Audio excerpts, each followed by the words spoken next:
e qeverisë së re. Dhe për këto zhvillime të sotmet në Prishtinë, por duket që edhe nuk po sjellin një dritë në fund të tunelit për të krijuar qeverinë e re të Kosovës, që nga zgjedhjet e shkurtit do të bisedojmë me zotin Lulzim Veliu, analist i zhvillimeve politike. Zoti Veliu, përshëndetje. Përshëndetje, faleminderit për ftesën. Unë sapo bëra një hyrje të shkurtër të asaj që ndodhi sot në Prishtinë, a quhet e konstituuar seanca e Kuvendit të Kosovës apo jo? PDK dhe LDK thonë se jo, dhe madje edhe nismën e kryeparlamentarit Basha për takimin e sotëm e quajnë antikushtetuese. Duket se po krijohet një situatë për të krijuar një ngërç sa juridik, aq edhe politik her pas here me çdo hap dhe me çdo zhvillim që ndodh në Kosovë. Shikoni dhe ju kështu? Jo, unë këtu vetëm të kisha thënë se në Kosovë nuk kemi ngërçe juridike, po i gjithë ngërçi është politik dhe interesat, kemi të bëjmë me interesat të ngushta të subjekte politike, të cilat nuk janë të gatshme në asnjë mënyrë të gjejnë rrugën e duhur për të arritur drejt konstituimit të organeve shtetërore, dhe si pasojë e kësaj kemi ardhur në këtë moment. Pra është bllokuar me mujë të tërë deri në zgjedhjen e kryeparlamentarit, që mund të them se edhe zgjedhja e tij më shumë se zgjedhje e duhur ishte tragjike. Domthonë, për një gjë të tillë as vetë lëvizja vetëvendosje nuk e ka dashur personin në fjalë, mirë po duke manipuluar dhe duke bërë veprime në mënyrë që të qesë ish opozitën si fajtor për mos konstituimin, e propozuan Dimal Bashën, një deputet i cili nuk ishte pjesë e qeverisë së kaluar, për një gjë të tillë Partia Demokratike e Kosovës pa të premtuar se ne do të votojmë çdo njerin që nuk ka qenë pjesë e qeverisë së zotit Kurti. Po, e qeverisë Kurti, dhe në herën e parë nuk u votuan nga askush, ndërsa në tentativën e dytë Partia Demokratike ishte ajo që i dha votat dhe Dimal Basha doli kryetari i Kuvendit të Kosovës. Mirë po, tani siç me sa shihet, të gjithë janë të gatshëm që ngërçin me kryetarin të vazhdojnë tani me nën kryetarin e komunitetit serb. Në njërin anë thuhet se është konstituuar kuvendi, kurse në anën tjetër kemi dy parti ish opozitare, të cilat nuk e konsiderojnë si të konstituuar, por megjithatë në këtë rast unë mendoj se në bazë të asaj çfarë kam dëgjuar edhe nga konstitucionalistët, nga ata njohësit e mirë të kushtetutës së Kosovës, nga ata që kanë qenë edhe pjesë shkrues, që kanë përgatitur dhe shkruar atë kushtetutë, ata e konsiderojnë se një gjë tillë mund të ndodhë dhe kuvendi mund të quhet i konstituuar në mënyrë që të vazhdohet me votimin edhe të qeverisë. Mirë po ja që sot patëm edhe reaksionin e parë kur dy forcat kryesore ish opozitare, Partia Demokratike dhe Lidhja Demokratike, nuk i dërguan nën kryetarët e kuvendit për të marrë pjesë në thirrjen që ishte bërë nga zoti Basha për takimin me kryesisë e kuvendit, dhe si e tillë, pra e gjithë situata është prapë në situatën zero, në pikën zero, duke mos mundur që të shkojmë drejt votimit të qeverisë dhe njëherë e përgjithmonë të fillojmë punën për së mbari, ashtu siç e kërkon pozita, ashtu siç e kërkon vendi, e jo të merremi me gjëra kaq naive dhe të parandësishme. Zoti Veliu, si njohës shumë i mirë i zhvillimeve dhe realitetit në Prishtinë, por në mënyrë të veçantë i gjithë hapave që kanë ndodhur nga zgjedhjet e shkurtit edhe deri më sot. A besoni se me të gjitha këto lëvizje, këto ngërçe politike të krijuara, vërtet nuk duan ta krijojnë qeverinë e re në Prishtinë dhe duan ta çojnë vendin në zgjedhjet parakohshme, dhe madje kjo krizë po shërben për të fituar pikë për zgjedhjet lokale të tetorit? Unë mendoj se e gjitha ajo çfarë është duke u bërë që nga shkurti kur është mbajtur zgjedhjet, ka qenë e gjitha për konsum të brendshëm, për votë. Pra një politikë puro populiste, si nga lëvizja vetëvendosit që është forcë qeveritare dhe në një farë mënyrë kanë komoditetin e tyre që të bëjnë veprime edhe në brenda zyrave të qeverisë, edhe me emrime të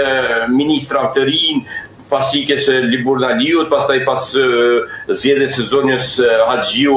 nën kryetare kuvendit, mirë po nuk me sa shihet ata nuk janë të gatshëm që të ulet dhe të gjejnë konsenzusin me forcat e tjera politike për të krijuar qeverinë me ngërçe të tilla, sikur po dojnë t'ia zgjasin jetën asaj qeverie në detyrë. Këtu rrugdalje tjetër nuk ka, ose duhet një koalicion e cila i krijon numrat për të krijuar qeverinë, ose duhet të shkohet drejt zgjedhjeve dhe të provohet edhe një herë se do të jetë rezultati i atyre zgjedhjeve që me gjatë do të ketë një ndryshim shumë të vogël, pasi që të gjitha mbajnë përgjegjësinë e tyre për ngërçin, të gjitha subjektet politike mbajnë përgjegjësinë e tyre për ngërçin që është duke ndodhur tash e 8 muaj. Por e rëndësishme është që Albin Kurti dhe vetëvendosja nuk i kanë numrat për të formuar qeverinë e tyre. Pra, sepse edhe Fatmir Limaj që ishte në lojë nuk është më në lojë me sa duket. Dhe prapë edhe me Limaj nuk e bënte dot qeverinë. Me sa po shifët, jo vetëm vetëvendosja, por edhe subjektet ish opozitare, që të gjitha së bashku, si parti shqiptare, kanë 3 deputet më shumë se lëvizja vetëvendosje në parlament, po me sa po shihet që nuk ka një konsenzus brenda tyre dhe nuk do të arrijnë të krijojnë qeveri, dhe pikrisht është ajo që i shtyn drejt ngërçeve, se sikur zoti Kurti të kishte vetëm 61 deputet, do ta votonte edhe atë propozuarin e parë nga lista serbe. Mirë po, pasi që të njëjtin e kanë votuar para 4 vitesh. Ne e kemi parë duke thënë se kjo është demokraci, Kosova është i vetmi vend në rajon që bën zgjedhje të tilla për minoritetin, ndërsa në momentin e tashëm nuk doshi të votoj asnjë nga lista serbe dhe shkuan me tentativë për të votuar Nenad Rashiqin, një serb tjetër që i takon një subjekti tjetër politik, po që për fatin e keq, subjekti i tij nuk ka arritur të marrë më shumë mandate se vetëm të kryetarit të saj. Pra, më mira që mund të kishte ndodhur Kosovës do të ishte që në kryetari 5 ishte nga lista serbe. Po në kryetari që do të ishte Nenad Rashiqi, por jo si i vetëm në parlament. Pasi që si vetëm në parlament nuk i takon një gjë e tillë në post të kushtetutës së Kosovës. Dhe mirë po, ai ka vetëm një mandat dhe si tillë nuk mund të sillet në postin e kryetarit të kuvendit.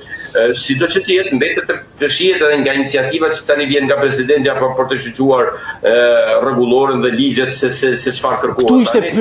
Ktu ishte pyetja ime e radhës. Ju mendoni se zonja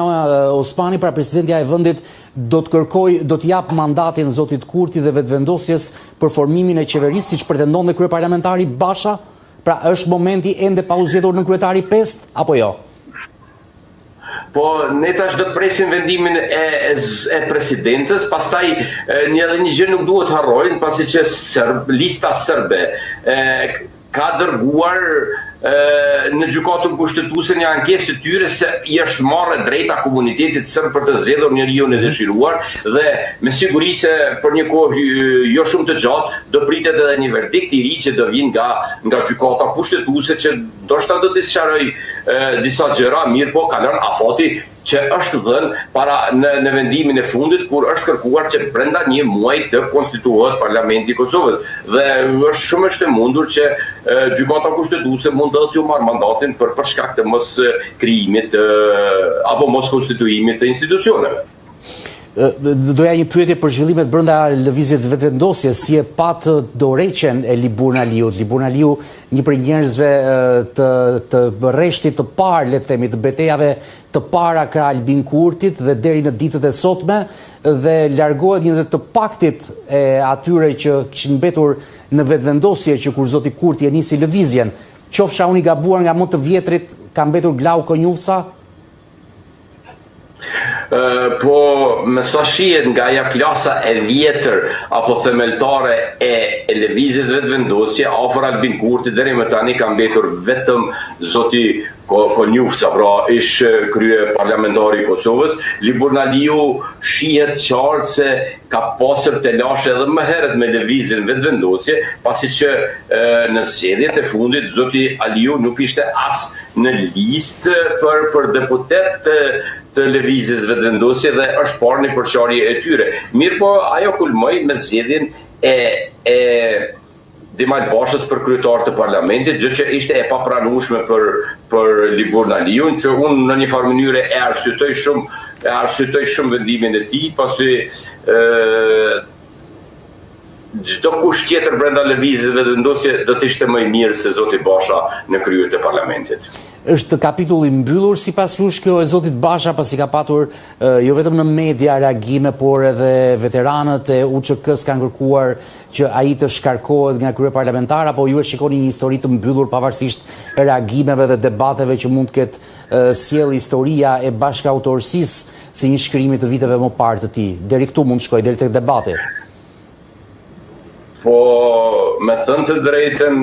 një gjë e tillë me të vërtetë është e papranueshme dhe nuk thuhet rastësisht se Kosova është sui generis. Pra me veprimet e tyre po tregon se me të vërtetë janë sui generis, se në krye të vendit të emërohen apo të votohen njerëz të tillë të cilët e kanë të njëjtën gjuhë kundër ushtrisë lirimtare, të njëjtën gjuhë me okupatorin serb. Pra, një gjuhë të tillë nuk e kam dëgjuar nga askush tjetër përjashto Serbinë. Pra, çfarë e kishte në shkrimin e tij apo bashkëautorësi që ishte së bashku me një Macedona, se ai u mundua që të arsyetohet se ka shkruar vetëm për pjesën e fundamentalizmit islam. Mirë po, sido që të jetë, ai punim shkencor ka dy autorëve dhe Po pra, ka dy emra dhe si tillë është i zotit Basha së bashku me zonin nga Maqedonia, dhe një gjë e tillë është me të vërtetë e papranueshme dhe nuk e di se si e kanë menduar apo si mund të del zoti Kurti dhe të bëjë një arsyetim për deklaratat të tilla të Bashës. Pse e merr një pjesë të fajsisë së tij edhe ai vetë? A merr kosto Albin Kurti duke marrë përsipër edhe këtë rastin e zotit Basha në Kosovë apo jo? Po, në një vend normal po. Por do të shohim se si do të ndodhë në zgjedhjet e ardhshme, se si do të vendosin qytetarët e Republikës së Kosovës. Unë uroj që të kemi një zgjedhje sa më të shpejtë, në mos zgjedhjen e qeverisë atëherë të shkohet drejt zgjedhjeve të parakoshme në mënyrë që të mos mbesemi në këtë ngërç, pasi që më së keqi po e psojnë qytetarët e Republikës së Kosovës. Shumë mirë e dim të gjithë çfarë është duke ndodhur tani në periudhën e fundit për shkak të mos funksionimit të plotë të qeverisë, pastaj për shkak të vendimit për kalimin në treg të lirë të energjisë të disa kompanive, të cilat thuase kanë shuar aktivitetin e tyre plotësisht ose janë duke punuar me kapacitete shumë të ulta për shkak të çmimeve të larta që është ofruar nga tregu i lirë i energjisë. Dhe për ta përmbyllur, zoti Veliu, për ju janë zgjedhjet e parakoshme, pra për qeverinë e re, rruga më e mundshme, më realiste, apo krijimi i qeverisë Kurti, apo nuk e di çfarë emri mund t'i vendosim në Kosovë? Kush është nga dy rrugët më e mundshmja? Po me sa po shifet duke pasur për bazë se nuk kemi një konsenzus në mes të subjekte politike, më e mundshme duket të jetë uarën e zgjedhjeve të parakoshme. Pasi gjithë kjo periudhë që ka kaluar 7 muaj, që unë e kam quajtur periudhë e peshkimit të deputetëve nga krahat të ndryshëm, po shihet se nuk ka pasur sukses dhe si e tillë e hap vetëm rrugën për të shkuar drejt zgjedhjeve të parakoshme, që për fatin tonë të keq nuk besoj se do të sjellin një ndryshim të madh që të krijohet një qeveri apo të kemi krijimin e institucioneve të shpejta. Edhe në qoftë se shkohet në zgjedhjet e parakoshme, liderët tanë dhe liderët dhe subjektet tona politike duhet ta kenë të qartë se prap duhet të ulen së bashku në tavolinë për të arritur një marrëveshje e cila do të çon drejt krijimit të qeverisë së Kosovës. Dhe fundit fare, meqense po ecim mbi skenaret, nëse shkojmë tek zgjedhjet e parakoshme, do të jenë në një kohë me zgjedhjet lokale të tetorit apo i shikoni në një kohë të më vonshme? Jo, simbas ligjit në Kosovë, nga momenti i shpërndarjes së parlamentit janë 45 ditë, zgjedhjet e përgjithshme duhet të marrin brenda 45 ditë nga dita e shpërndarjes së parlamentit. Gjithsesi do të presim të gjitha zhvillimet që do të ndodhin. Zoti Veli, unë ju falenderoj për analizën dhe gjithë opinionin që datë sot me shikuesit e A2 CNN. Faleminderit, ishte kënaqësi. Shikojmë